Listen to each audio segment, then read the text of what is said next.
Hey everyone, I'm Allison. I'm a double board certified clinical hypnotherapist and master hypnotist, and I am here with counselor and clinical director of Steadfast Counselling, Laura Bradley. Hi. We're going to talk today about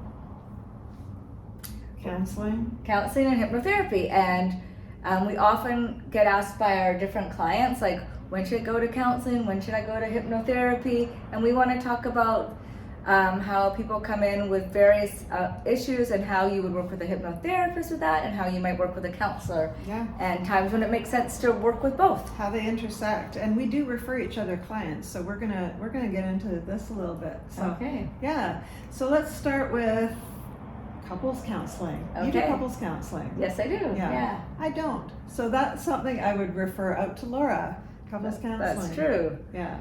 And what about if you were wanting to quit smoking?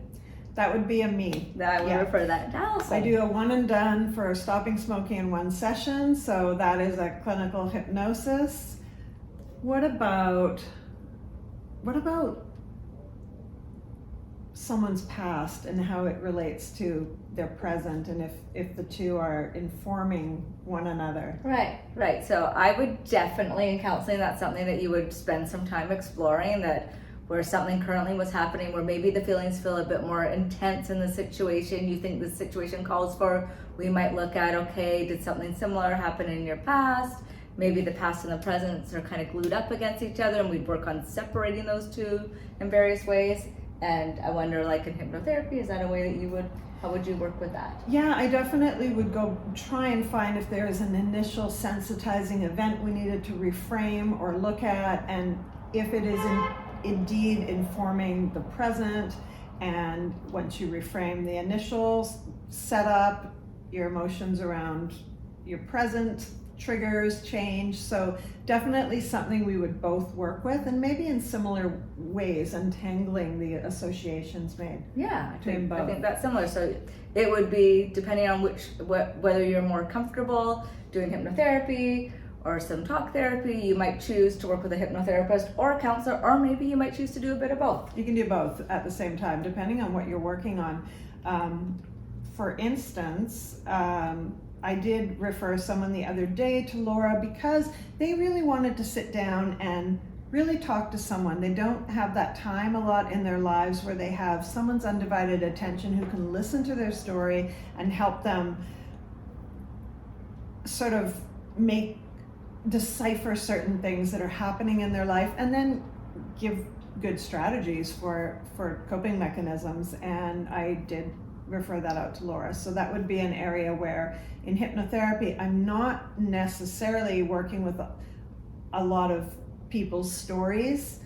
It's more finite in the amount of sessions. So whereas with me, my focus might be on, if it's a story you've never really been truly witnessed in or heard deeply. So I'm going to take my time and really hear you out. I'm going to help undo some of the aloneness, because normally when we suffer some sort of hurt or trauma, it's like we're in relationship with somebody else, and so often the healing will happen in relationship with another person that can actually be there for you in a way that you required back then and there. Yeah, I know one thing we would intersect on is we would have a client come to us and go, I don't know what's happening. I just don't feel great, and I want to feel good. Can you assist me? I think that would be something we both work with. I'll tell you how I approach that. There obviously has to be some type of sort of zooming out and getting a holistic view of that person and their life to sort of then drill down on what might be sort of precipitating this. But then we work on something specific to eliminate, like a limiting belief, something like that. And that's more what I focus on. What would you say about somebody coming in and just sitting down and going, I don't know, someone told me to come to a counselor? Right. So I would definitely work around like trying to get to know the person, like you said, better, like maybe learning a little bit about the life they've lived so far. I might explore their family history. So like, a bit about their parents' life, just to get a understanding of kind of like who they are, what they've experienced, how they got to where they got to right now. I would definitely want to work with like what would they hope to get out of counseling, like what's important to them, because I feel like when we're dealing with somebody that wants a change, it really has to come, whether somebody from your life said you should go to counseling, at the end of the day you need to know, I want to make this change because I want more of this in my life.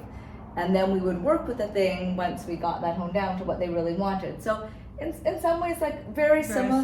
Yeah. And I agree. When people come to me, if they say someone told me to come, I need to know that they want to be there and that they are open to working on something. It's very important for hypnosis that you are the one that's open to the change. Like now, counseling I think might be a little different because you can work with them for a while and then they become more open to the change. But with hypnosis, it's essentially all self-hypnosis, so you have to be willing and able and wanting the change in the moment to give in to the letting go of whatever it is you want to work on. Right, because you're dealing with the subconscious and the conscious, right? So you're really needing them to have they want the change from the beginning. They're motivated. Exactly, that's a good point. I would say that as a counselor, you work more, I think, with the conscious mind, whereas I work more with the subconscious. So I do have people coming to me going, listen, this time management, I just want this done here and now. I have a phobia. Let's eliminate it. And I can do that in one session. Whereas, I don't know, do you work with phobias necessarily? Yes, we do, but usually it's going to come down to like we're going to get at what's behind the phobia and work at that, as opposed to like, I don't know if you're saying a behavioral change or like a belief change. I think you're talking about, right? Yeah, I mean, it usually is one precedes the other. So the belief precedes the behavior, obviously. So I also like to get behind what's your belief around this. We say the presenting problem is never the problem. Right. Same here. Usually that's true. And I would also say that we would work with, in the ways that we work with the subconscious, and I don't know if this is quite the same as you, is we'd work with like body wisdom. So we'd work kind of somatically, which I think is also part of hypnotherapy, where we might, like somebody might be having a feeling or a reaction they don't understand.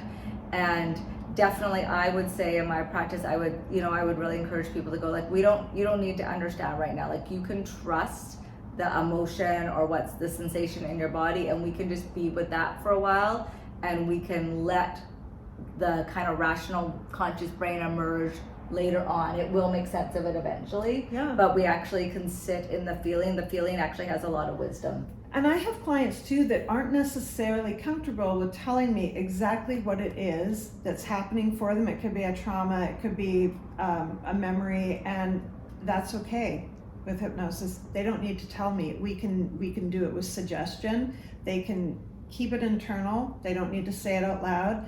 And I can make the suggestions for the change. So I think in that way, if somebody is completely not comfortable with actually exposing something, hypnotherapy can be really effective for that as well. Now I'm sure in counseling too, you could work with the same. I would say like it would depend on the counselor. But I think that there's a big wave in counseling right now that really believes that you actually don't need to talk about the trauma to do the emotional work of it. That sometimes it's actually re-traumatizing to have to go and talk about the event. So we would work exactly like you're saying with what the client was comfortable with. Like if it was important to them to tell the story and be heard, 100%. If they felt like it's too hard to say the thing, then I would just be with the emotion of the thing or whatever was coming up naturally. Yeah. So I think we're probably pretty close on that one, yeah. And of course, every emotion we experience now is something that we've had before. We were experiencing, like event plus big emotion equals memory. So if something triggers a memory, even subconsciously, we go back to that what happened the first time around. So hypnotherapy is good for if someone's experiencing something in their life, they're bumping up against something, especially repeatedly, and it's bothering them, or they're having repeated patterns that they can't change. That hypnotherapy is really good to sort of decipher what happened to begin with. Let's reframe that, let's change it, and then you don't experience those big emotions presently. Yeah. You're not resensitizing yourself all the time because your subconscious is seeing all these red flags everywhere. So that's sort of the same, or? Yeah, and it was reminding me of something that you and I have talked about before, is that sometimes clients might start out with you and kind of get some of that, do you call it desensitization? Like get so they feel more like emotionally regulated a little bit around a big event. Definitely. And then it might also make sense, like, okay, at that point, then they can actually come to counseling and talk about it more. Yeah. And kind of work through another piece of it. So there's lots of ways that counseling and hypnotherapy work really well hand in hand. It's what you just mentioned about regulating your emotional state. With hypnotherapy, that's exactly right. Someone will come to me and maybe they have anger management and they want to be able to regulate that. And I can really help them very quickly change their state from anxious, from nervous, or from angry. You change that state into a calm state and then sort of teach them how to do that themselves going forward. And then at that point, they could go to a counselor and sit down and go, okay, where is this anger coming from? What was the nucleus of this? What's causing this for me? If that's the format you like to do, is to discuss and decipher and talk it out with someone who's completely objective and can give you their professional feedback. Yeah, and sometimes it's good to do it at that stage, because if you come into counseling in a really heightened state, as a counselor, we're kind of going like, we don't want to leave you more heightened where you're going to go out into your life and you're already not coping well. So if you've already seen somebody like Allison and kind of gotten some skills and some ability to change your state, then when you come into counseling, you already have those skills. If we might stir up the pot a little again, that you're able to go out into your life and be able to regulate yourself or change your state, or if you need to, go back and have a quickie with Allison.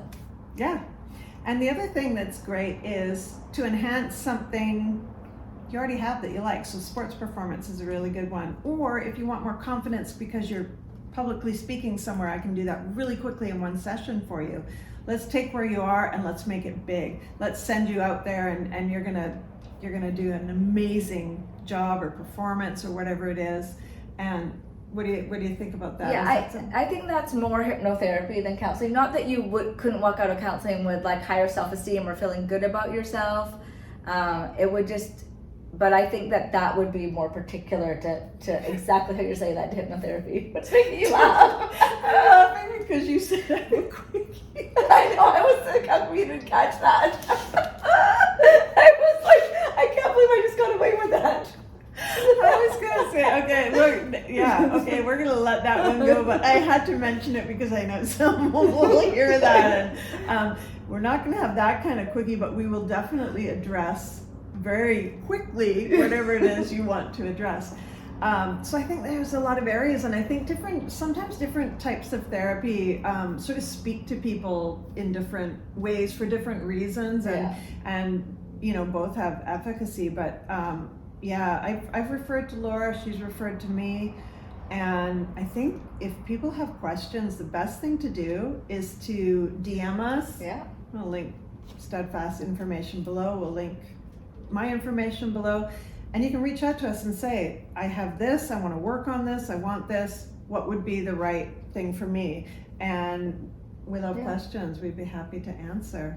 Yeah, and also you can just trust your gut, right? Like if you just feel like after watching this video, you feel like I really want to work with this person, like that's also another way to go. Yeah, your gut never leads you astray, your intuition. That's another thing we work with, is strengthening your intuition. How do you decipher between intuition and fear? That's a big one. Yeah. And how to enhance that intuition. I love it that you said that, because intuition is important. And we both work with a lot of different things. We've had a combined experience of, 30 plus years. Long time. Yeah, long time. So we're happy to answer questions, and I hope that gives you some clarity on clinical hypnosis versus clinical counseling, how they're the same, how they might differ a little, how they intersect, and how you can utilize the benefits of both. So, thanks everyone. See you later. See ya.